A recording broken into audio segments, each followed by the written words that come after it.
Hello friends, Mamun's কিচেনে তোমাদের সকলকে স্বাগত। আজ আমি হাজির হয়েছি চটজলদি একটা ব্রেকফাস্টের রেসিপি নিয়ে, আর তাও আবার ওটস দিয়ে। এটা যতটাই স্বাস্থ্যকর ততটাই কিন্তু টেস্টি। আর এটা কিন্তু সকালের জলখাবারে বা সন্ধ্যার টিফিনে নিশ্চিন্তে খাওয়া যেতে পারে। আর বাড়ি বড় থেকে ছোট সকলেই কিন্তু ভীষণ পছন্দ করবে। হ্যাঁ, আমার আজকের রেসিপি হলো ওটসের চিলা বা ওটসের প্যানকেকও বলতে পারো।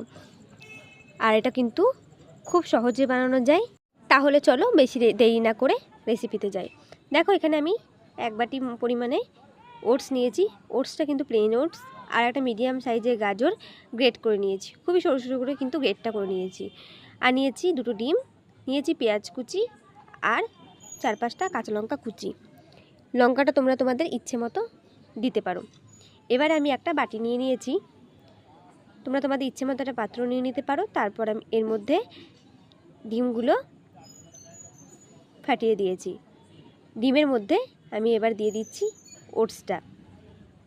ওটসের পর এর মধ্যে আমি দিয়ে দিচ্ছি যে গ্রেট করে রাখা গাজর।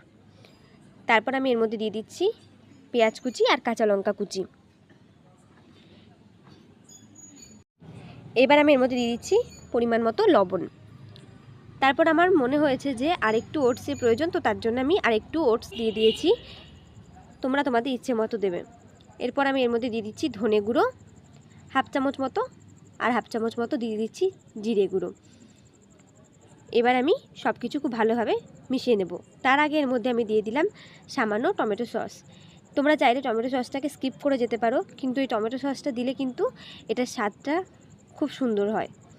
এবারে সব কিছুকে খুব সুন্দরভাবে মিশিয়ে নিতে হবে, খুব সুন্দরভাবে মিশিয়ে নিতে হবে। আর অল্প অল্প করে জল দিয়ে দিতে হবে, অল্প অল্প করে জল দিয়ে মেশাতে হবে। প্রথমে বেশি জল দিলে কিন্তু এটা জলের পরিমাণটা বেশি হয়ে যাবে, তো তার কারণে অল্প অল্প করে জল দিয়ে এই ব্যাটারটা তৈরি করে নিতে হবে। আর ব্যাটারটা একটু ঠিক হবে, মানে একটু ঘন টাইপের হবে। ভীষণ পাতলা হলে চিলাগুলো প্যান থেকে উঠবে না। তো দেখো, আমাদের ব্যাটারটা একদম রেডি হয়ে গেছে। এবার আমি একটা ফ্রাইং প্যান বসিয়ে দিয়েছি, আর তাতে দিয়ে দিলাম পরিমাণ মতো সাদা তেল। খুব বেশি তেল দিইনি, অল্প তেল দিয়েছি। তেলটাকে একটুখানি আমি খুন্তির সাহায্যে ছড়িয়ে নিলাম। তেলটা গরমও হয়ে গেছে। এবার আমি যে ব্যাটারটা তৈরি করে রেখেছিলাম সেই ব্যাটারটা এই প্যানের মধ্যে তেলের উপরে অল্প অল্প করে দিয়ে একটা ছোট সাইজের চিলার মতো তৈরি করে নেব। 2-3 চামচ মতো লাগবে, খুব বেশি দিলে এটা হবে না।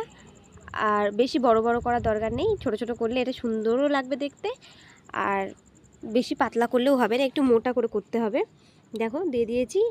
আর উপরের রঙটাও এবার পাল্টে গেছে, তখনই বুঝতে হবে যে অপর সাইডটা ভাজা হয়ে গেছে। এই দেখো, আমি উল্টে দিলাম। এবার একটু তেল দিয়ে এটাকে 2 পাশটাই একটু লাল লাল করে ভেজে নেব। একটু লাল করে ভেজে নিলে এটা দেখতেও যতটা সুন্দর লাগে, খেতেও কিন্তু ভালো লাগে। তো দেখো, আমি একটু চিপে চিপে 2 পাশটাই ভেজে নিচ্ছি যাতে ভালোভাবে এটা ভাজা হয়। আমাদের একটা ওটসের চিলা একদম রেডি। নামিয়ে নিলাম একটা প্লেটের মধ্যে। এই রকমভাবেই আমি প্রত্যেকটা চিলা তৈরি করে নিচ্ছি। দেখছো তো বন্ধুরা, কত সহজে আমি আজকে ওটসের চিলা বা প্যানকেক যাই বলো না কেন রেডি করে ফেলেছি। আর খুব চটজলদি হয়ে যায়, এটা একদমই সময় বেশি লাগে না।